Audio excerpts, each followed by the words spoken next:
Up next on Profiles in Caring, we return to Vietnam and revisit one of our favorite humanitarian groups.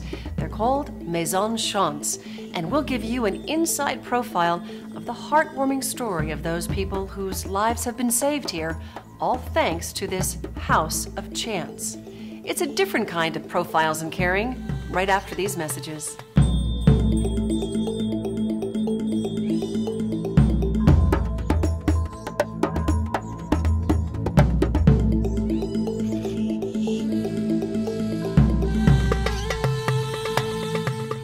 Welcome to Profiles in Caring. I'm Kimberly Perkins. Last year, we introduced you to a Vietnamese group called Maison Chance, the House of Chance, or Opportunity, which helps more than 200 orphans and handicapped people in Vietnam, enabling them with a second chance at life. Well, just a few months ago, we were there in Southeast Asia shooting other stories and decided to detour our trip back to Vietnam to check in on Maison Chance. Photojournalist Lynn Peterson brings us this inside personal biography of those living inside Maison Chance.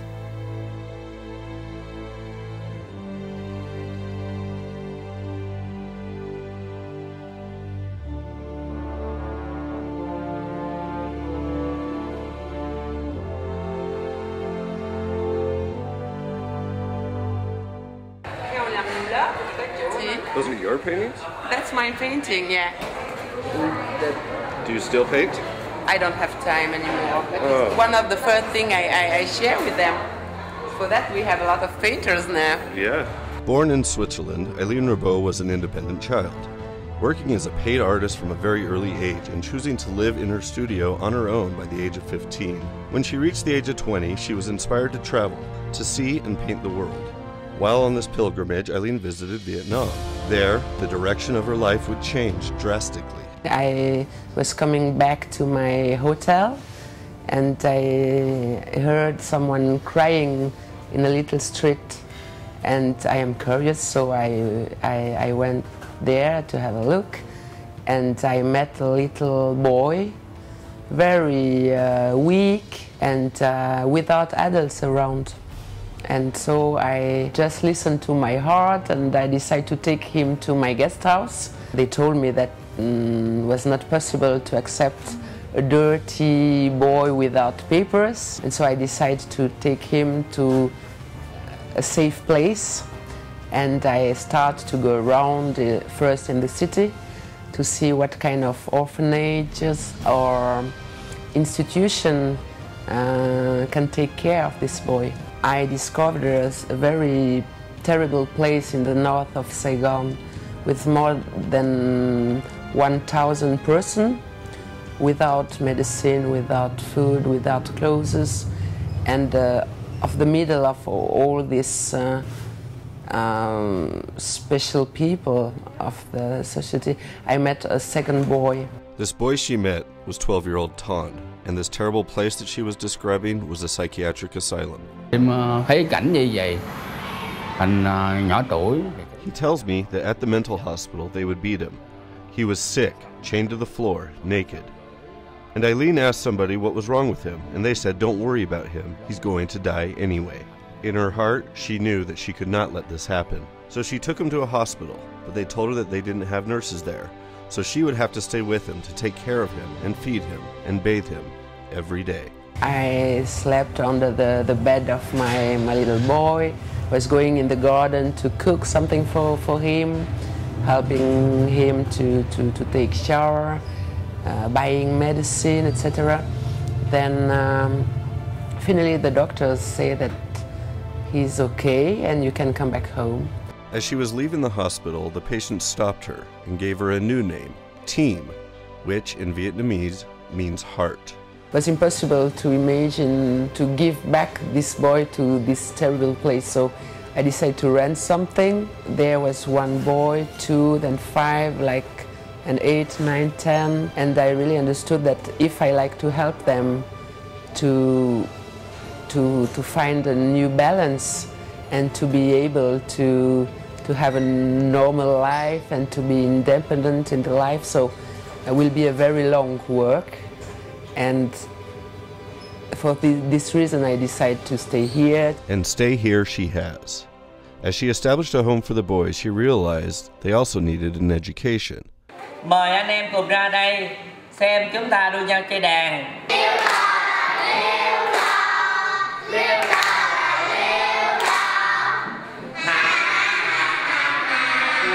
And more importantly, they all need a family.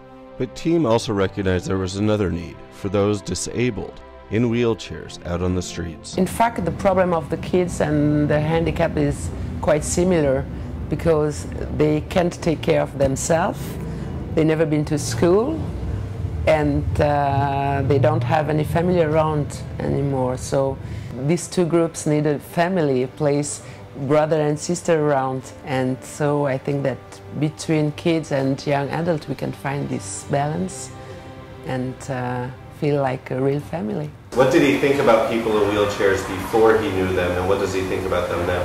Sợ ta lây con, nhưng mà sống một thời gian á. Before he came in and he heard that there was handicapped people here, he was afraid that he would get infected or something like that maybe he would get handicapped too, or that it was possible to transfer that. But once he came here, he realized that they had a lot of hardships, just like he did.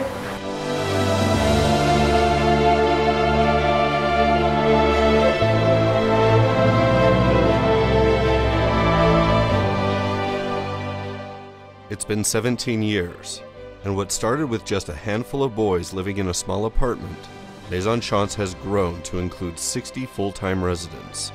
But Team knew that a safe home was only the beginning of truly providing for these kids. The next step was the creation of this school and vocational center. It's called the Take Wing Center. It's an elementary school for the orphans of Maison Chance and the poorest kids of the surrounding community. It also provides vocational training to the disabled adults, all in this house of fortune. He said, I just want to try my hardest to learn so that I can start working and making money. He lived out in the countryside, so there weren't many people that were in wheelchairs. So it was a whole new thing to even learn that people could be paralyzed or that could happen, because they just don't see it. I guess they kind of hide them away.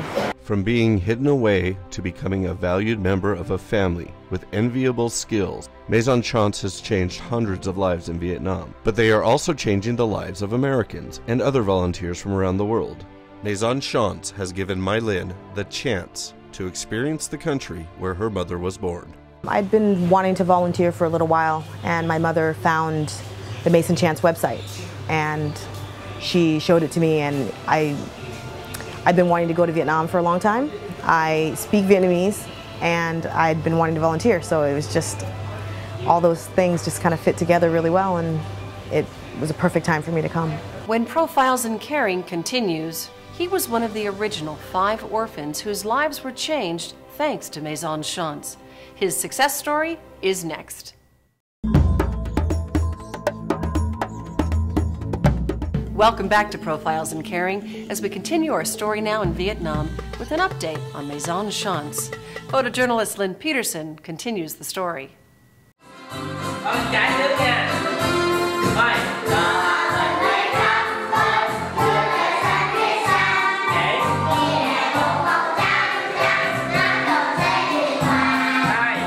At a glance, these kids seem like any others, attending school, receiving the education that will serve them for life, having fun with an afternoon outing at a local swimming pool,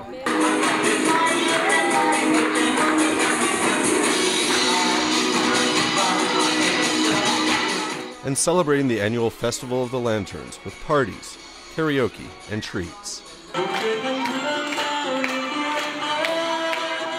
A closer look, though, reveals the tragedy that colors each of these young lives. Once, they were hopeless, hungry, dirty, and without refuge. The father got an accident and a little girl died, and so the police take him to put him in jail, and so he must start to live in the street alone for quite a long time. Ngủ ngoài chợ. Before I was sleeping outside the market in the street, and bad people from the big city came to his village and they bought him. They bought him? They bought him, yeah. And to do what? to use him to make money. The boss there used the kids to beg money around for him. Đã đi lang thang rồi đó rồi chứ không biết lý do làm sao. All he can remember was living on the streets since he was little. Trời mưa á, mình sống ở lang đường phố thì mình ngủ vỉa hè á. The biggest problem was when it rained, he had no shelter and he would be drenched. People also took advantage and bullied him. He knew that he was considered among the lowest member of society. How did he survive? Thì đi xin, rồi làm việc cho người ta. He says that he would beg or steal, just anything to survive. Tại vì ba con gửi cho. His dad had sent him to live with another family and they were abusive. Điện cho ba con, cái đầu ba con lên rước. His dad was supposed to give money to these people to take care of him, and he wasn't paying the money. And they would call him, and he was hiding and running away. And I guess he left the country, and just left his son with these people. Dạ, mẹ con bỏ lúc con 1 tuổi. His mom left him, abandoned him when he was 1. All of these boys felt abandoned. They had no future until they were rescued by Team and Maison Chance. He started to sleep in the market of our village, and after more than 1 week in this place, he was very tired and dirty, etc. And a woman working in this market decided to bring him to our place. First he said, I don't like to go. Học ở đây, con vui khi được sống với mẹ. I met you and you accept me in our family, and I went to school, and you started to take care of me, and we were living together, so I wasn't afraid anymore. He said that he was alone and poor, and when Team promised that she would feed him until he was full, being homeless, that's all he worried about. And what about young Tong? He was chained to the floor when Team rescued him and nursed him back to health. This young man still suffers from being abused as a child. He's very scared of people he didn't know because that just meant more pain. People would hit him, and he said the things that he's afraid of most are sticks, chains, and locks. Has Team, through her love for him, taught him love for other people? Thương nhiều. He said yes, it makes him love people more. What would he like to say to Team for all that she has done for him? Giờ thương Team giờ. He loves her very much, and he's very thankful for all she's done. And he says that he will never leave her. If he found other kids who were like him, living in the streets, afraid, what would he tell them? I will help them to come to Maison Chance to live with us. He said he liked coming here because the family dynamic was really good, and because it's a very loving environment. Quan is one of the original members of Team's little family. He lived alone on the street for 8 years, fending for himself by the age of 4. Thanks to Team's intervention, Quan now has an education and has established an independent life. He learned a vocation and is working at a lucrative job. And most recently, he has announced his engagement. He tells me he has never known his parents. Who is his parent now? Người nuôi của mình thôi. Chỉ nghĩ mất Team thôi chứ giờ không biết ai. He's saying it's only Team. That's, she's his mom. Team is his mom. When Profiles in Caring continues, He was trying so hard that his whole chest was all ripped up and bloody. from the verge of suicide to now one of the most successful Maison Chance artists. His story and more, right after these messages.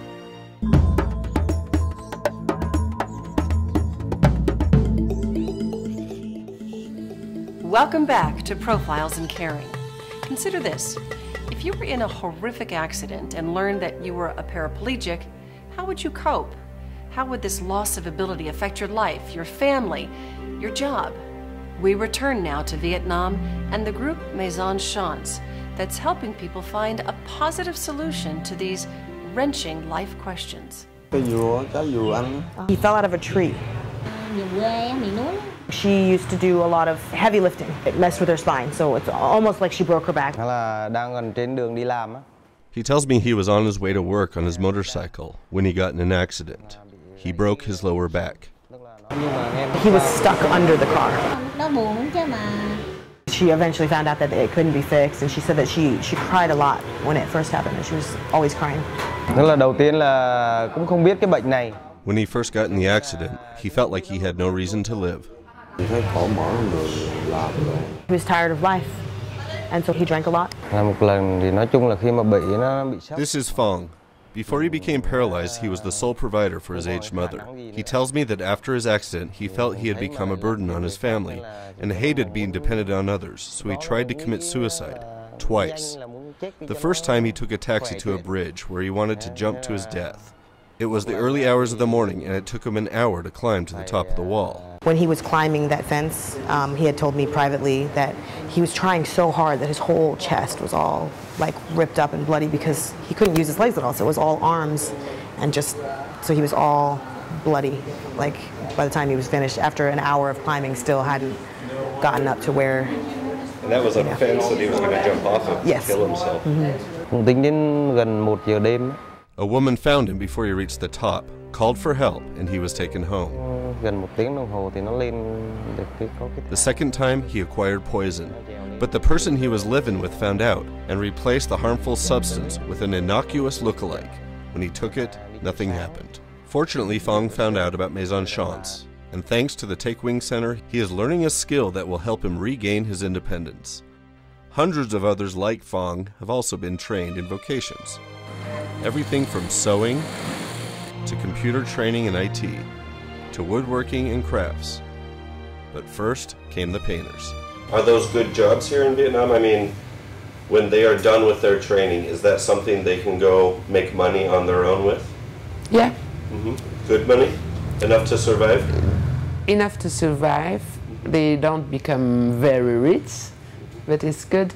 Some live outside and don't need us anymore, but for the quadriplegic, for example, or the paraplegic, most of the people now, some are working outside, but some also have a lot of problem to work outside. And so they come back to a place to work and they rent something around. So they come in the daytime and at night they come back home. This is my teacher. That's your teacher? Hello. Are you making baskets? Yes. You know the lighter in it? Yes. Oh, okay. Yeah. Right. Lanterns. Lantern. Yeah. I am teaching them web design. So my hope is that in 2 years' time, they will be proficient enough to go out and design web pages for clients. She says that, you know, if Thiem never found her in the hospital, she doesn't know where she'd be. She had to sell her house to pay for her medical bills. So she didn't have a place to live, she didn't have anything. So thanks to Thiem, she actually has a life worth speaking about. This life we're speaking about includes a job. Every day she cooks for over 200 people at the Take Wing Center. She also has her own apartment where she lives with her mother, her daughter, a niece, and her fiancé. He's a painter whom she met through Maison Chance. I see this beautiful painting behind him. Before his accident, was he ever an artist? Did he ever try art? Không. Trước cái tai nạn là chủ yếu là lao động bằng chân tay. Phong tells me that he had never done anything creative. He lived in a small farming community and only had experience with physical labor. When he arrived at Maison Chance, he was worried that he wouldn't even be able to paint. But when he saw that the others also had learned, he decided to choose this vocation because of the low-stress, therapeutic nature of the work. A lot of them, when they first find out they're wheelchair-bound, and they're very depressed, they feel, and to translate it, it's almost useless, you know, and to know, I think that they have to have that sense of autonomy and know that they can now fend for themselves and, you know, pay rent and have work to do. I think it's so important and so wonderful for them, and they they really appreciate it. Bing is one of our success stories. He got married and now lives outside of Myanmar with his wife and her son, and he paints for a living and he does pretty well. The way our program works is after they've learned their trade and they're able to make money, then they will move out. And once they move out, what Maison Chance does is when they work on these paintings, and when they sell the painting, they get about 20%. They get about 20% of that income. The other 80% goes into a bank account for them. And when it comes time for them to move out, then they will get that chunk of money to help them pay rent and so that they can start their life. The final hurdle for Team and her family at Maison Chance is the lack of wheelchair-accessible housing in Vietnam. Thanks to the generosity of Sequel, the distributors of Guess watches, ground has been broken on Village Chance. This unique project will provide these citizens with proper homes.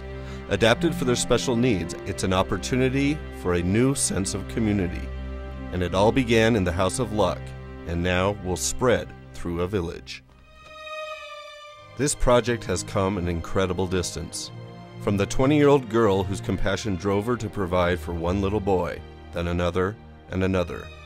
Team has become a woman whose open arms embrace and uplift the most unusual of families. They call her like mom here, and that's really what it is. You know, you see her come in and her face lights up and she just loves them all like her own kids, and it's amazing. Like when I read about her, I was so inspired, and then coming in to meet her, it was a whole nother dimension of it, because you can see it. You know, you see the love in her face, and you see just it's unconditional love, like in its purest form. Like she came home from a trip, and it was a long trip, and the car parked, and she got out of the car and didn't even bother to put her stuff down. She went and, you know, to greet all of her children. Didn't think that I will stay here for all my life. Now I'm just afraid that all my life will be not enough to do everything I like to do.